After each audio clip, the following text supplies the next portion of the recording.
The financial sanctions we see today, employed against Iran, employed against Russia, and many other both state and non-state actors, really grew out of September 11th and the post-September 11th world. Now, there's been, we've had sanctions as part of a tool of foreign policy for centuries, but really post-September 11th is when you saw the financial institution and the financial levers really become sort of the focus of U.S. economic statecraft. Following September 11th with the passage of the Patriot Act, the president had the authority to require significant additional information from U.S. financial institutions as a way to block terrorist financing. And he also was given, or he also has the authority and developed the authority under particular executive orders to really give these regulations teeth, enforcement teeth. And then beginning in perhaps the mid-2000s, you saw a shift with these use of financial tools away from just terrorism financing to proliferation activity. So in 2005, 2006, 2007, you saw the targeting of Iranian financial institutions, Bank Saderat, Bank Melli, Bank Malet, as proliferation concerns. And basically what the U.S. did was it focused its financial power on these institutions, saying, going to legitimate European and Asian financial institutions and telling them, you shouldn't do business with these entities because they are engaged in proliferation activity. At the same time, as we were focusing on Iran with these financial sanctions, so too were we focusing on North Korea. So I'm sure many of you are familiar with the Banco Delta Asia example in 2005 and 2006, when the United States targeted a jurisdiction of primary money laundering concern related to North Korea, in which many of the North Korean leaders kept sort of their personal funds. And in fact, this had a very significant impact in furthering the negotiations between the U.S. and the North Koreans over their nuclear program at the time.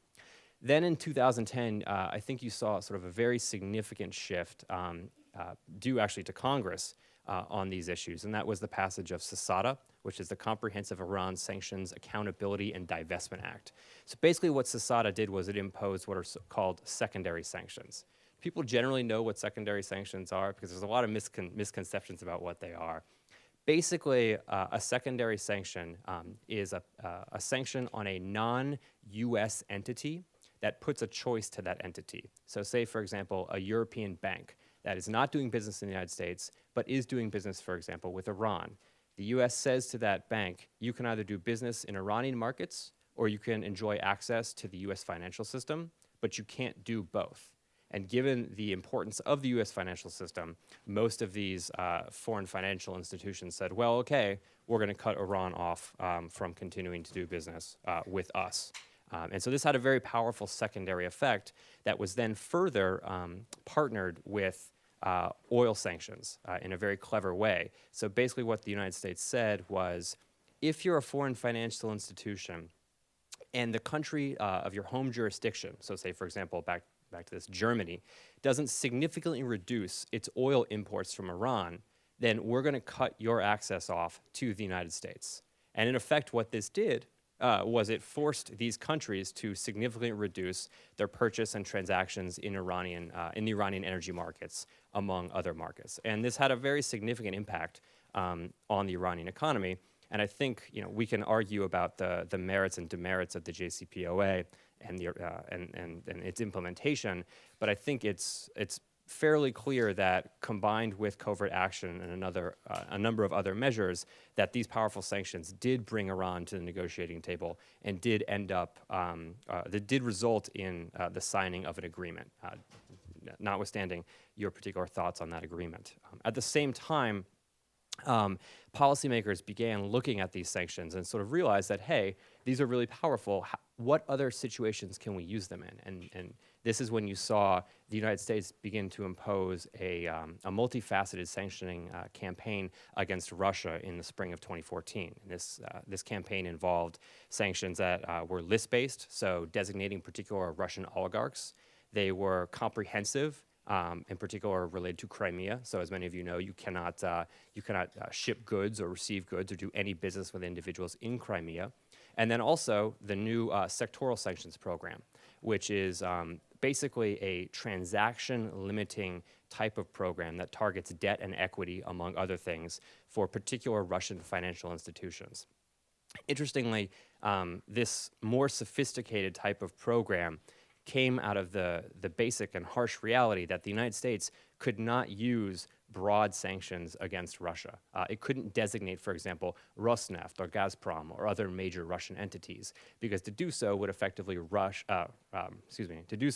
have effectively wrecked portions of the European economy and caused really more significant damage than already did occur to the Russian economy. So what the Treasury Department came up with was this idea of narrowly targeting the types of transactions that US persons and European persons can do business with. So we've seen, again, over the past 15 years, this proliferation of this tool. But in particular, there needs to be an assessment of how effective the tool has been. In the Iran case, I think you can make a pretty good argument that it has been fairly effective. In the Russia case, it's not as clear. And the reason it's not as clear are two particular rationales. The first is that the economic impacts of these sanctions is oftentimes very difficult to predict. So for example, in the case of Russia, when we initially posed the list bank sanctions program and the comprehensive sanctions program on Crimea and the SSI program, the impacts were actually much greater than we had initially anticipated. You'll go and you'll speak to Treasury Department and State Department officials about this, and they'll say, yeah, we wanted to really target Putin's cronies. We wanted to get at where the money was in his regime and really put pressure on his inner circle. But the macroeconomic impact of a lot of these sanctions was actually much more significant. So for example, in the past year, you've seen Russian GDP decrease by approximately 3.8%. I don't know if everyone here remembers, but in the fall of 2014, the price of the ruble, or the value of the ruble, dropped by 45% against the dollar, and many people were afraid that we were seeing a run on the Russian currency and that the entire Russian currency was in effect actually about to collapse. So interestingly, now that didn't happen, and it was also not just a result of sanctions. Obviously, we know that the cratering of oil prices played a major role in this as well. But if you talk to the Treasury Department officials, that was not their intent, and they did not anticipate having this very significant impact on the Russian economy more broadly. In fact, if they had intended to do that, what they could have done much more easily was just designate a number of these Russian companies, as I mentioned. So they were trying to narrowly target the set of transactions in order to put a particular pain on Vladimir Putin and his cronies. But in effect, what they did was impose significantly more pain on the Russian economy than they thought they were going to. So there's this point of it's difficult to control the economic impacts of these tools. And of course, as I mentioned, the oil price drop played a role here. But that actually goes sort of to the point, because the oil price drop was not actually expected, clearly, and it created a situation that policymakers didn't think about when imposing the sanctions beforehand, that they could interact with other factors to cause unintended consequences. The second limitation, again on the Russia, in the Russia context that we've seen with the sanctions, is the inability to predict the political consequences. So the purpose of the sanctions, particularly in the spring and summer of 2014, was to put this pressure on Vladimir Putin's cronies, right? And the idea was you put pressure on his cronies would then turn to, and people like Igor Sechin, the chairman of Rosneft, they would then put pressure on Putin to cease his destabilizing activities in Ukraine and in Crimea. But in effect, what happened was when the sanctions were imposed on these cronies, many of them spoke out against Putin, and instead of Putin changing the activities he was engaged in, he actually sidelined many of them. So there are instances we've seen where he appropriated significant companies from more liberal members of his regime in order to redistribute those funds and those assets to more conservative members who continued to support him and did not put pressure on him. Similarly, what you saw was that with many of the members of the inner regime who were opposed to continued destabilizing activity, he actually froze them out in terms of the decision-making process. So there was evidence in summer and fall of 2014 that he narrowed his decision-making circle significantly to former and current military leaders and pushed out many of his former more business-oriented colleagues. And so there's this second order effect where not only are sanctions difficult to, not only is it difficult to predict the economic impacts of these sanctions, but oftentimes it's difficult to properly anticipate their political impacts as well. The second sort of major potential, I'm hesitant to call it a limitation on these tools, but something that policymakers need to think through clearly while moving forward, is that we are not going to be the only ones in the sanction game. And in fact, potential adversaries are developing sanctioning tools to use against us and our interests, but then also they're developing tools to mitigate our use of economic statecraft. So on the first point, over the past year and a half, you've actually seen a number of other countries really get into this, into the game of using economic statecraft much more forcefully. So since 2010, for example, China has been incredibly adept at using subtle economic pressure to challenge U.S. interests throughout a variety of areas, particularly in the South China Sea and with respect to Japan. The great example is there was a maritime dispute in 2010 between China and Japan, and China cut off rare earth metal exports to Japan in an attempt to coerce a political settlement, and for Japan to basically give up its territorial claims to a particular set of islands. Now, it didn't work. But you've seen China do this in a number of other contexts, be it Japan, be it with the blocking of imports of Filipino bananas in response to the Philippines capturing a Chinese fisherman.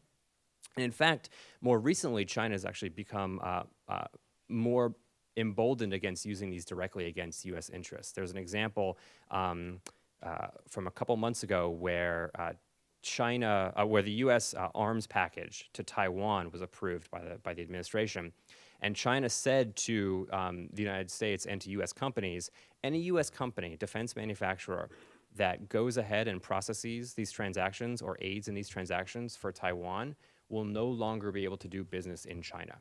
So this is a classic secondary sanction program.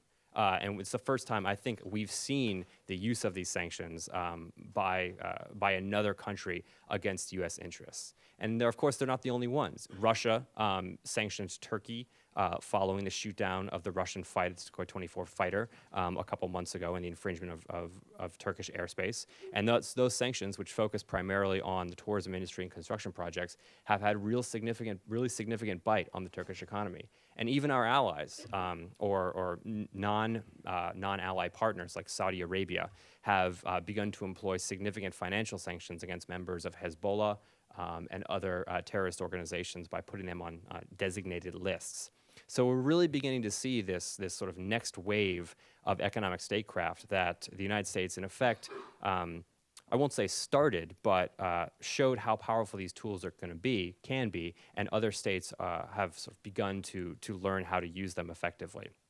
And the second point is simply that other states, like China as well, have also begun to develop ways to blunt the use of U.S. financial sanctions. So, for example, China's push to have the renminbi set as a special reserve currency. Right now, it's not only the reason they did this was not only because of their desire to facilitate non-dollarized transactions and therefore blunt the impact of U.S. financial sanctions. However, we do think it was a clear benefit of pushing for the renminbi as an SDR, that in the case where the U.S. begins to use financial sanctions and really focuses on these dollarized transactions, the other countries who sort of want to avoid these penalties can in fact turn to the renminbi as another reserve currency to use for international cross-border transactions.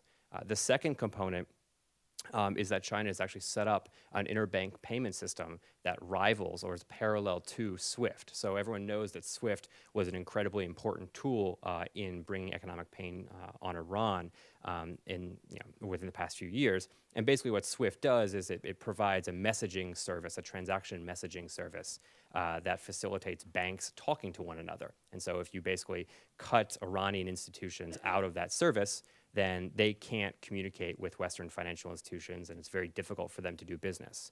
China has developed its own mechanism for communication for other countries who are interested in doing business in China. And what this does is it means that moving forward, they may be able to basically say, well, if you don't want to do business with you in US markets and you don't want to do dollarized transactions, you can actually use our communication system instead of SWIFT, and this will decrease the leverage that the United States can put on you in further sanctioning episodes. So I've painted a little bit of something of a gloomy picture here, and for that I kind of apologize. I'm basically saying, well, we're not exactly sure what the impact of these tools can be, and they can be undermined, and at the same time, other states are going to use them moving forward. I will say that I'm actually, I think that sanctions have proven incredibly effective over the past 5 or 6 years, and they will continue to be effective, but that we need to think through very clearly what the intended and unintended consequences of them might be, and also how states are going to use them moving forward. One idea which I've really heard bandied about, which is, I think, a good idea, and I've heard people from DOD, from Treasury, and from state all put this idea forward, is creating something like an interagency task force or an interagency office that is going to do two things. One is it's going to think through a lot of the unintended consequences it's going to think through what many of the unintended consequences of particular sanctions episodes are and think about ways to blunt those moving forward. And the second thing it will do is produce basically contingency plans. So plans that are designed to be used off the shelf that have considered potential unintended consequences in a way that will hopefully make these sanctioning episodes more effective.